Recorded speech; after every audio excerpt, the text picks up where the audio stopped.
నడిపించండి. యేసు పరిశుద్ధ నామములో ప్రార్థించి అడుగుచున్నాము తండ్రి. ఓ సంగమా సార్వంగమా పరలోక రాజ్యపు ప్రతిబింబమా అనే పాట 2 చరణాలు పాడి ముగించుకుందాం. వర్తమానంలోకి వెళ్దాం.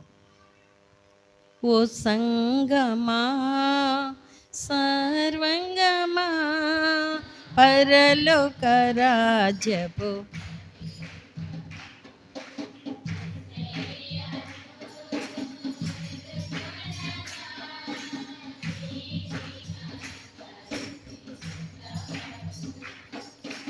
ఓ సంగమా సర్వంగమా పరలోక రాజ్యపు మెస్సయ్యను ఎదుర్కొనగా నీతిని అలంకరించి వినుమా రాణి ఓ పిరు అపరంజితో స్వర్ణ వివర్ణ వీణ వైద్య మైకది మైకు పాడు రాణేశ్వరుని ప్రసన్నతతో రాణి ఓ పిరు స్వర్ణ వివర్ణ వస్త్రధారణతో వీణ వైద్య తరంగాలతో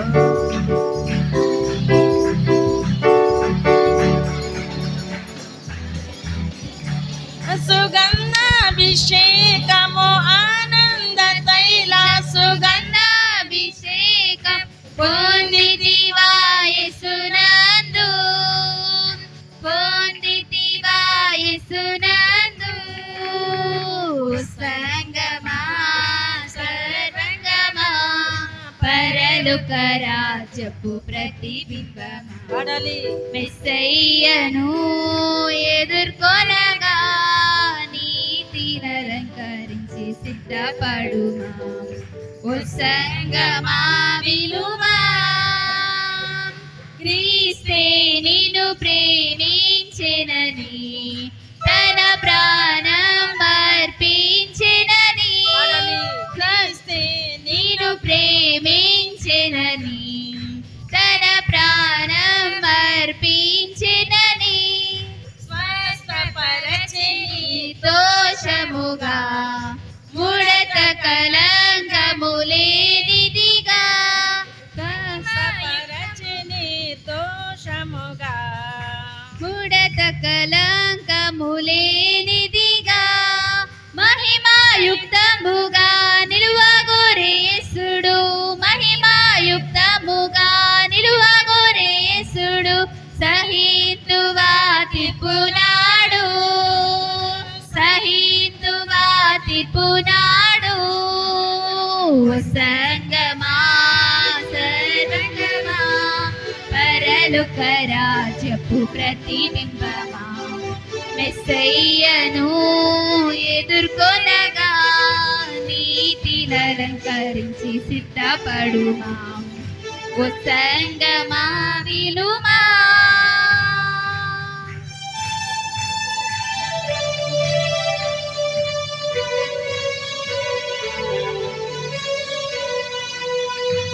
హల్లెలూయా.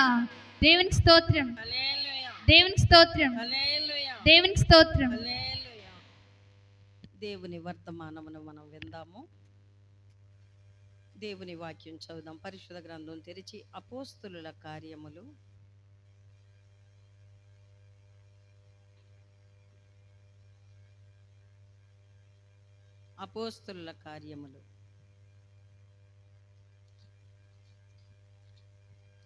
11వ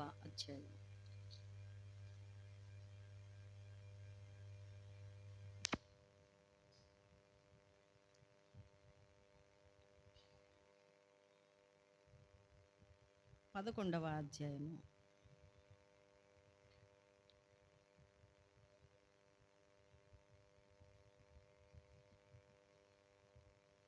పదిహేడవ వచనం చదువుదాం. కాబట్టి ప్రభువైన యేసు క్రీస్తునందు విశ్వాసముంచిన మనకు అనుగ్రహించినట్టు దేవుడు వారికి కూడా సమాన వరము అనుగ్రహించి ఉండగా దేవునిని అడ్డగించుటకు నేను ఏ పాటి వాడను అని చెప్పాను. వారు ఈ మాటలు విని మరేమీ అడ్డము చెప్పక, అట్లయితే అన్యజనులకును దేవుడు జీవార్థమైన మారు మనస్సు దయచేసి ఉన్నాడని చెప్పుకొనుచు దేవునిని మహిమపరచిరి. దేవునికి స్తోత్రం. హల్లెలూయా. ఇక్కడ దేవుని వాక్యమును దైవ సేవకుడు బోధిస్తూ ఉన్న సమయంలో ఒక గృహము, ఒక కుటుంబములో జరిగినది ఏంటంటే, కొర్నేలి ఇంట దేవునికి ఇష్టమైన కార్యము జరుగుతుంది. కొర్నేలి కుటుంబములో దేవుడు ఆయనకి ఇష్టమైన కార్యమును కొర్నేలి ద్వారా జరిగిస్తూ వచ్చాడు. ఆ జరుగుతున్న సమయాలలో ఆయనకి ఇంకా దేవుని కార్యములు చేయవలసిన కొరత ఉంది, అవసరత ఉంది కనుక దేవుడే కొర్నేలితో మాట్లాడాడు. మనము దేవునిలో నమ్మకంగా ఉన్నాము, ఇంకేమీ కొరత లేదు, నేను చాలా పరిశుద్ధముగా ఉన్నాను అనుకునే సమయంలో దేవుడు తన సేవకుల ద్వారా, సంఘము ద్వారా, తోటి సహోదరుల ద్వారా పరిశుద్ధాత్మను మన ముందు పెట్టి మాట్లాడిస్తాడు. ఆ మాట్లాడేటప్పుడు ఈ కొరత నాలో ఉందా, ఈ లోటు నాలో ఉందా, ఇది నేను కొదువులో ఉన్నానా అని వెంటనే గుర్తించి మనం ఏం చేయాలంటే వాటిని మనము నేర్చుకోవాలి. అంతేగాని నేను చేసిందే ఎక్కువ, నేను చేసేది ఇంకా ఏం తక్కువ కాదు కదా అని సరిపెట్టుకోకూడదు. కొర్నేలి చాలా మంచి మనసుతో ఉన్నాడు. 10వ అధ్యాయంలో మనం చూస్తాం. అతడు తన ఇంటి వారందరితో దేవుని యందు భయభక్తులు నిలిపిన వాడే. అంతేకాదు ప్రజలకు ధర్మము దానాలు చెప్పాలందరూ చేస్తున్నాడు. అంతేకాదు దేవుని సన్నిధానములో అతడు భక్తిపరుడుగా ఉన్నాడు. హల్లెలూయా. ఇలాంటి వాడికి ఇంక లోటేంటి? దేవునికి ఇష్టమైన పనులే చేస్తున్నాడు. కానీ అతనికి కలిగిన కొరత ఏంటి అంటే, దైవ సేవకుని ద్వారా దేవుని వాక్యం వినాలి, దేవుని వాక్యం నేర్చుకోవాలి, దేవుని వాక్యము ద్వారా అతడు బలపరచబడాలి. అతను ఒక్కడే కాదు, తన కుటుంబపు వారందరూ. హల్లెలూయా.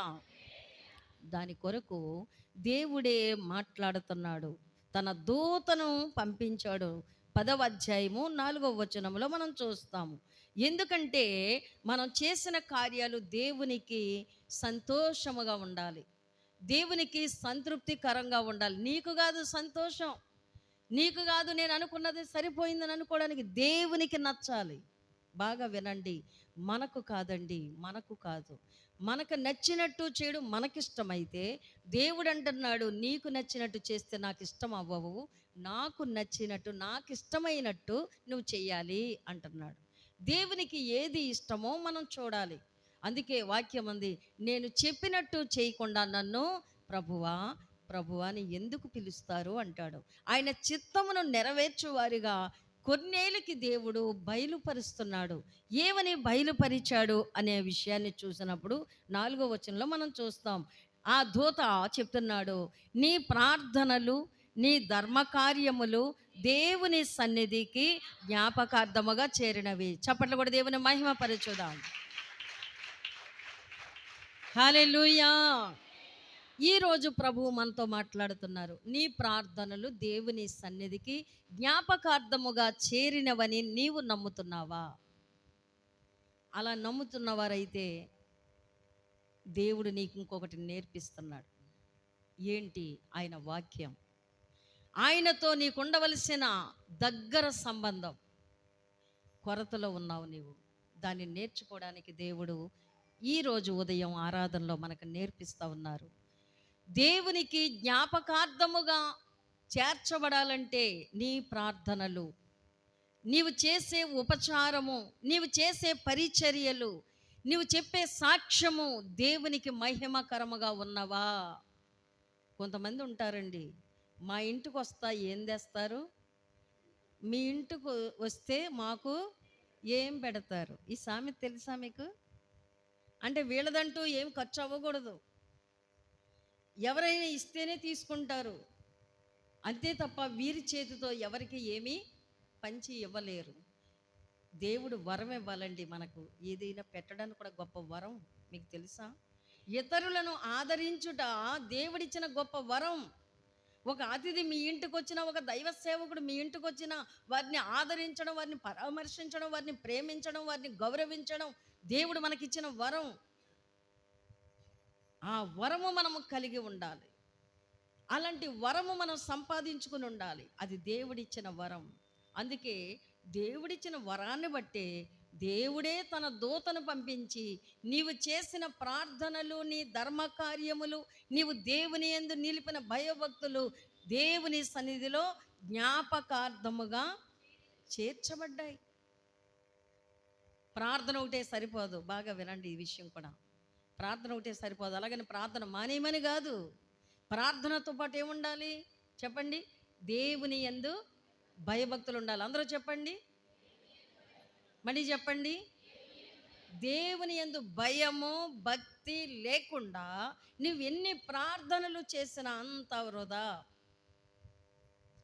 నీ అవసరాన్ని బట్టి చేస్తున్నావు. నాకు ఈ కష్టం ఉంది, నా కుటుంబంలో ఈ బాధ ఉంది, నేను ఈ బాధలో ఉన్నాను, ఈ శ్రమలో ఉన్నాను చేస్తున్నావు, కానీ ఆయన యందు నీకు భయము భక్తి ఉందా?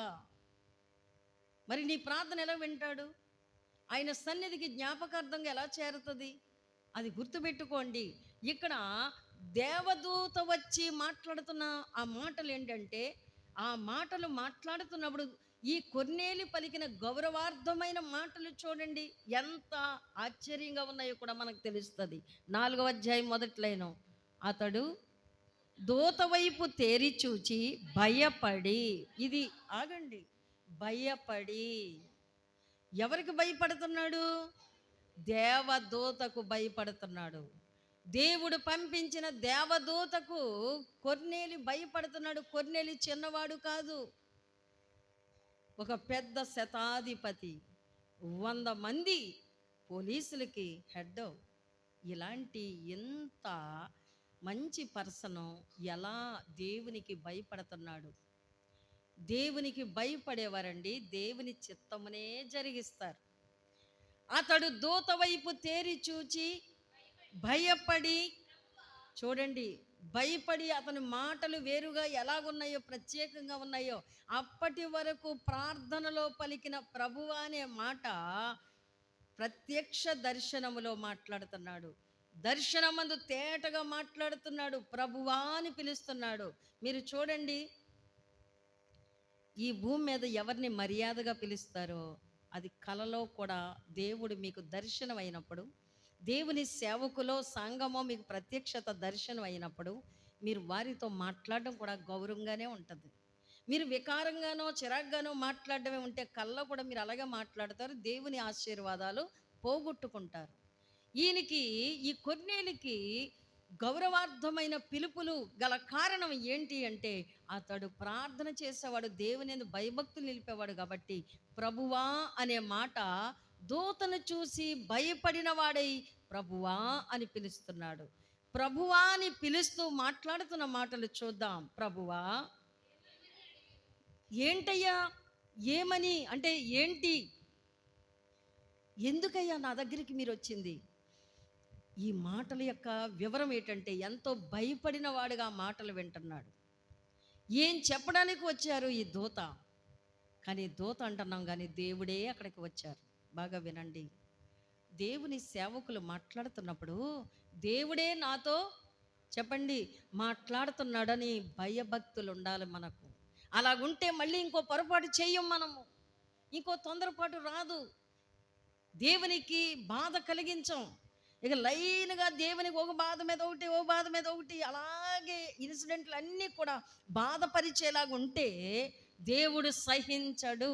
బాగా వినండి, దేవుడు ఓర్చడు. ఎందుకంటే మనకు నేర్పించి సరి అయిన సక్రమైన మార్గములో ఆయన మనల్ని పెట్టాలని అనుకుంటున్నాడు. మనం అలాగ ఉండడానికే సిద్ధపరచుకోవాలి, కానీ మన ఇష్టానుసారంగా ఉండడానికి కాదు.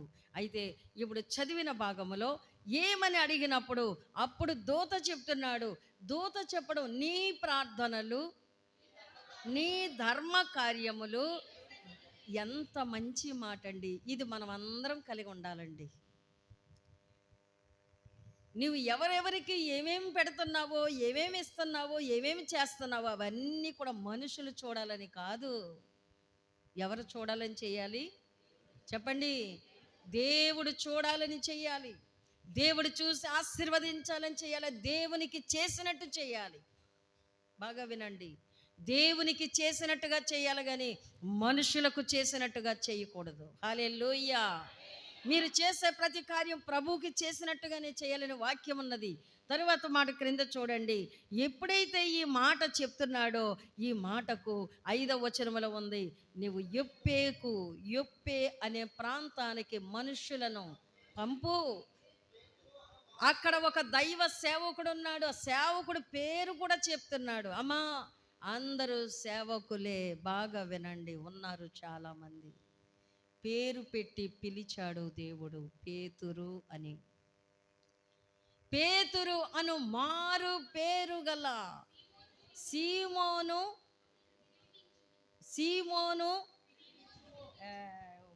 ముక్కు వదిలేస్తారు, పూర్తి చేయండి. సీమోనును అంటే ఆయనకు మారు పేరు ఉంది, పేతురు. అంతకుముందు ఏం పేరు? సీమోను. పేతురు సీమోను ఒక ఆయనే. ఆయనను మీరు పిలిపించుకోండి. ఊరు పక్కన ఇంటి పక్కన ఉన్న పాస్టర్ గారిని పిలిపించకూడదా? పిలిపించవచ్చా అంట. పిలిపించకూడదా? పక్కింటికాడే ఉన్నారంట. అక్కడ ఒక టార్గెట్ పెట్టాడు దేవుడు. ఆయనకు నచ్చిన వాడు ఆ దైవ సేవకుడు, దేవునికి ఇష్టమైన వాడు, దేవుని హద్దుల్లో ఉన్నాడు, దేవుని సేవలో ఉన్నాడు, దేవుడు పంపించిన చోటికే వెళ్తున్నాడు. గనుక ఆ సేవకుని పేరుతో మనుష్యులను పంపించమని, ఆ పేరుతో అక్కడ అడగమని చెప్పాడు. బాగా గుర్తుపెట్టుకోండి, భూమి మీద సంఘములుగా రక్షణ పొంది దేవుని సమాజంలో సహవాసములో ఉన్నావు. దేవుడు నీకంటూ ఒక ప్రత్యేకించి అభిషేకించిన సేవకులు ఉన్నారు. వారి మాట మీద నువ్వు వెళ్ళాలి, కానీ నీ ఇష్టం మీద నువ్వు వెళ్తే దెబ్బతింటావు. జాగ్రత్త. దేవుడు సేవకులను ఎన్నుకొని ఏర్పాటు చేసుకొని, అప్పటికి ముందు ఎప్పుడు చూడలేదు ఈ కొన్నేళ్ళు. ఎవరిని? ఆ పాస్టర్ గారిని. ఏ పాస్టర్ గారు అయినా? పేతురు గారిని. ఎప్పుడన్నా ముందు చూశాడా? పేరు చెప్పాడు, అడ్రస్ చెప్పాడు, ఎక్కడ ఉంటాడో చెప్పాడు, నువ్వు మనుషుల్ని పంపించు అని చెప్పాడు. బాగా గుర్తుపెట్టుకోవాలి. మనము ఏదైతేనే అని అనుకోకండి. ఏం చేస్తే ఏమైంది, అంతా అక్కడదే కదా అని సరిపెట్టకండి. ప్రతిదీ వివరాలతో ఉండాలి. నువ్వు రక్షణ పొందింది మొదలు ప్రతి విషయంలో చాలా జాగ్రత్తలు తీసుకోవాలి. దేవుని భద్రతలో నీవు దాచబడాలి. ఉగ్రత దినం ఉంది. ఆ ఉగ్రతకు గురి కాకుండా ఉండాలంటే ఇక్కడ సంఘం అంటూ, సహవాసం అంటూ, పరిశుద్ధులంటూ ఒక ప్రత్యేకించబడిన సహవాసం సంఘం ఉంది. దానిని నువ్వు ఫాలో అవ్వాలి, దానిలో నువ్వు కలిసి ఉండాలి, దానితో నువ్వు ఏకీభవించి ఉండాలి. హల్లెలూయా, దేవునికి స్తోత్రం. చూడండి, ఈయన ఎప్పుడైతే నీవు యొప్పేకు మనుషులను పంపించి పేతురు అను మారు పేరు గల సీమోనును పిలిపించు, అతడు ఎక్కడున్నాడో వివరం కూడా చెప్తున్నాడు. సముద్రపు దరిన ఉన్న సీమోను అను చర్మకారుని ఎంట దిగి ఉన్నాడు. అక్కడ ఈ మాటలు చెప్తున్నప్పుడు 7వ వచనములో, అతనితో మాట్లాడిన దూత వెళ్ళిన పిమ్మట అతడు తన ఇంటి పనివారిలో ఇద్దరిని, ఎంతోమంది పనివారు ఉన్నారు, అందులో ఇద్దరిని పిలిపించి ఏమంటున్నాడు? ఎల్లప్పుడూ కనిపెట్టుకుని ఉండి వారిలో. చూడండి, భక్తి పరుడకు ఒక సైనికుని పిలిచి వారికి సంగతులు వివరించి వారిని యొప్పేకు పంపించెను. ఇక్కడ భక్తి పరులకే స్నేహం అవుతారు, కానీ భక్తిహీనులు భక్తి పరులకు స్నేహం అవ్వరు. మాతో చెప్పరు కొన్ని విషయాలు, మీరు మాట్లాడేసుకుంటారు. దైవ సేవకులకు ఎప్పుడు కూడా డైరెక్ట్గా మాట్లాడడం నేర్చుకోండి. ఇండైరెక్ట్గా షార్ట్ని చెప్పకూడదు.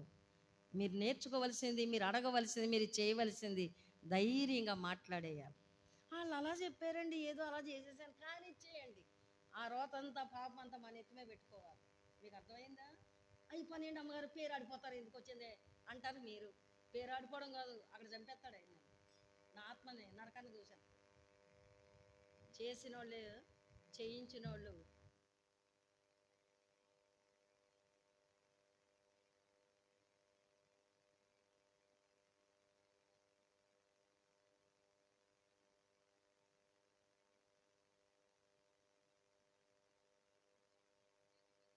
సభ్యులు కాదు, బయట వారు.